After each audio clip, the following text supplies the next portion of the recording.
Aquí comienzo con la grabación del test de inteligencia artificial y redes neuronales. Bueno, primero vamos a importar las librerías que vamos a utilizar. En este caso utilice Matplotlib, NumPy, Pandas, solo al final de este proyecto para exportar el archivo CSV y poder subirlo a la página del challenge. Luego importamos TensorFlow Dataset para poder cargar el conjunto de datos para el problema de clasificación. Y luego keras.model, importamos sequential y from keras.layers vamos a importar la capa densa, flatten, com2D y max pooling. Bueno, vamos a comenzar utilizando la función load de TensorFlow Dataset para poder cargar el conjunto de datos de PhyOmnis, que es el conjunto de datos de este desafío.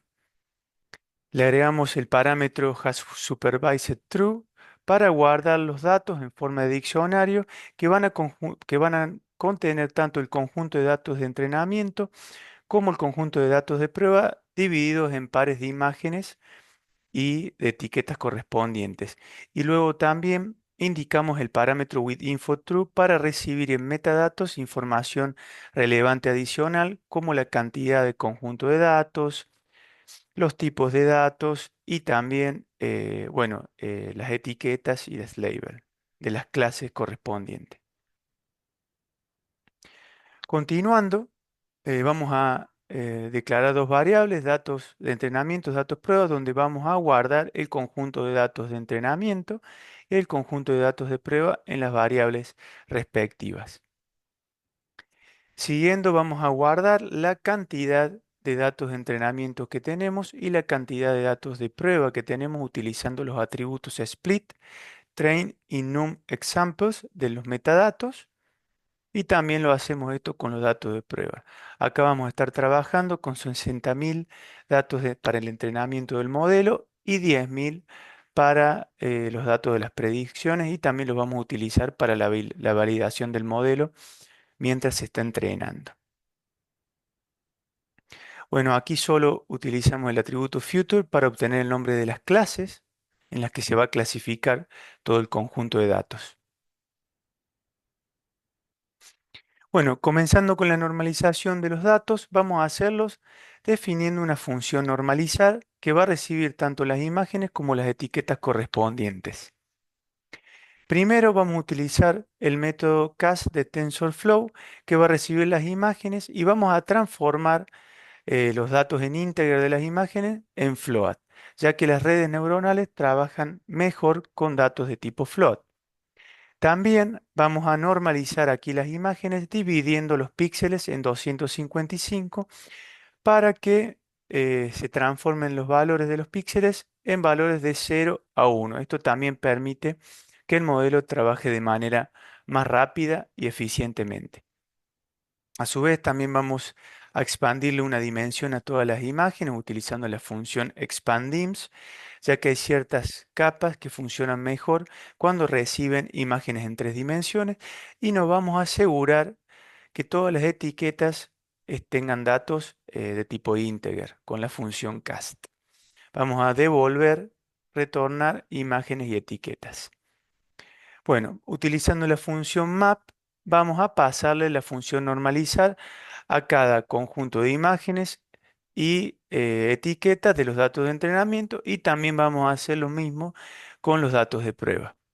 A su vez también le vamos a aplicar la función cache para que los datos de entrenamiento y datos de prueba se guarden en memoria RAM para que se pueda agilizar el proceso de entrenamiento. Bueno, ya acá pasamos a la creación del modelo que vamos a utilizar y a la elección de las capas neuronales. Bueno, acá vamos a utilizar un modelo secuencial que nos va a permitir generar un contenedor de capas en donde cada salida de una capa va a ser la entrada de la siguiente. En este caso, agregamos una capa convolucional 2D al principio con un tamaño de 32 filtros y un kernel con un tamaño de 3 por 3. Acá le indicamos que la forma en la que van a ingresar las imágenes va a ser 28 por 28 en una escala de grises, o sea, por 1. Y le vamos a aclarar que la función de activación va a ser ReLU. La función de activación ReLU permite al modelo aprender representaciones no lineales, por lo tanto patrones más complejos.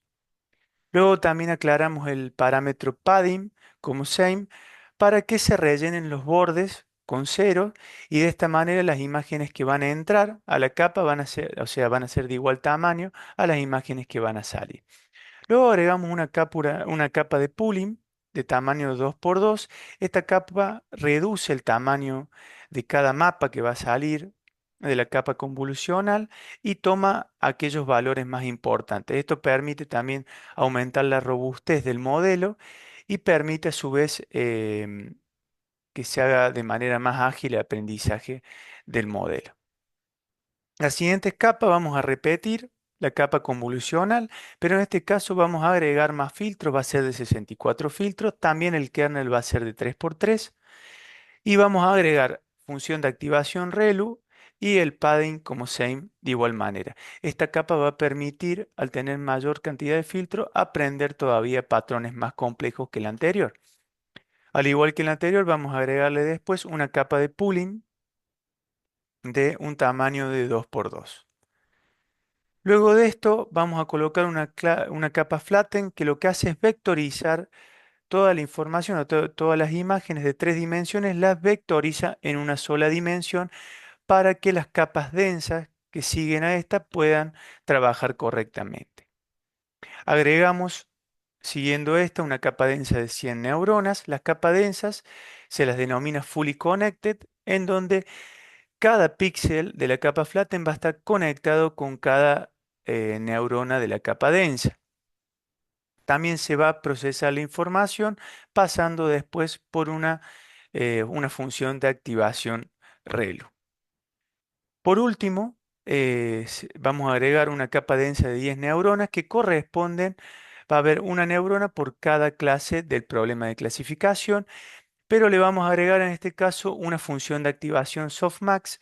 Esto quiere decir que cada salida de cada neurona va a tener un porcentaje del 0 al 1, en donde el valor máximo de la neurona correspondiente va a indicar a qué clase está realizando o qué clase tiene la mayor probabilidad de predicción. Siguiendo después de la creación, vamos a compilar el modelo, que acá hay que definir el optimizador, la función de pérdida y las métricas que vamos a utilizar para valorar el modelo. El optimizador es el algoritmo que se encarga de ir ajustando los pesos teniendo en cuenta, perdón, la función de pérdida. En este caso utilizamos el optimizador Adam, que va teniendo en cuenta el gradiente de función de pérdida para ir ajustando los pesos en cada iteración.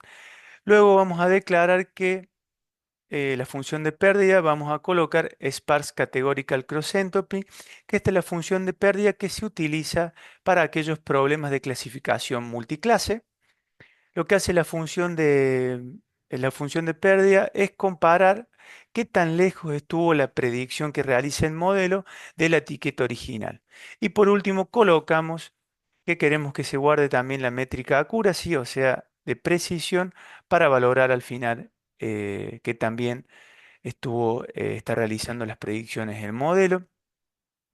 En este caso, la precisión accuracy es un porcentaje que nos dice cuántas veces acertó el modelo en las predicciones. Bueno, pasando esto, vamos a elegir el tamaño del lote y lo vamos a preparar los datos de entrenamientos y prueba para que ingresen en el entrenamiento, ¿sí? Vamos a definir el tamaño del lote como 32 y a los datos de prueba le vamos a pasar la función repeat para que se repitan constantemente. Luego también vamos a pasar la función shuffle para que se barajen y se mezclan. Esto le va a agregar robustez a nuestros datos de entrenamiento, a nuestro modelo. Y vamos a definir el tamaño del lote como 32. En el caso de los datos de validación, de los datos de prueba, solo vamos a pasarle la función batch para agregar el tamaño del lote que queremos que tenga. Ya vamos a pasar acá al entrenamiento del modelo, en donde vamos a importar primero la librería math para poder utilizar su función SAIL para poder dividir y redondear hacia arriba al número total de entrenamiento por el tamaño del lote y para que pueda trabajar de manera correcta toda la función fit, o sea, el entrenamiento del modelo.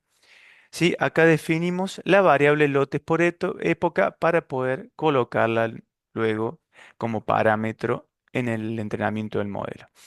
Definimos la función historial para poder guardar la historia del entrenamiento del modelo y le pasamos los datos de entrenamiento.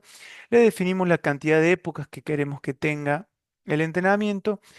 Luego agregamos el parámetro validation data y colocamos los datos de prueba para que se puedan ir haciendo una validación de los datos de prueba y para que el modelo vaya pudiendo aprender de los mismos durante el entrenamiento. Y por último, definimos qué cantidad de lotes queremos que haya por época, pasándole esta variable. Siguiendo esto, vamos a obtener las predicciones, que bueno, que más adelante vamos a analizar de mejor manera. Y acá vamos a utilizar el history, o sea, el historial, para recibir tanto las métricas de accuracy de los conjuntos de entrenamiento como la métrica de accuracy del conjunto de validación. Vamos a utilizar Matplotlib para poder graficar esto, ¿sí? Y acá vemos la métrica de precisión durante el entrenamiento, ¿sí? Cómo va aumentando y luego la métrica de precisión en relación a los datos de validación o sea, de prueba. Por último, vamos a hacer un gráfico también utilizando Matplotlib de 10 imágenes, tomando un solo lote, ¿sí? 10 imágenes de un solo lote para ver cómo está trabajando el modelo, si está trabajando correctamente. Bueno, vamos a iterar por cada imagen y etiqueta de los datos de prueba. Vamos a pasarle a modelo.predict las imágenes correspondientes para obtener las predicciones y luego utilizando la función argmax de NumPy vamos a indicarle al modelo que queremos obtener solo bueno, aquel índice que contenga el mayor valor, que ese va a ser la predicción que está realizando el modelo. Luego pasamos a visualizar 10 de las imágenes correspondientes. Y bueno, acá tenemos diferentes imágenes con su etiqueta real y la predicción que realiza el modelo. Vemos que en general el modelo predice bien, salvo en algunas excepciones. Bueno, hay un porcentaje alto de predicción. Y bueno, y por último vamos a obtener las predicciones totales, ¿sí? Del conjunto de prueba para poder cargarlo en el Identify de Apparel Challenge. Bueno, para esto vamos a crear una lista de predicciones y de etiquetas reales. Vamos a iterar, ¿sí? En los datos de prueba.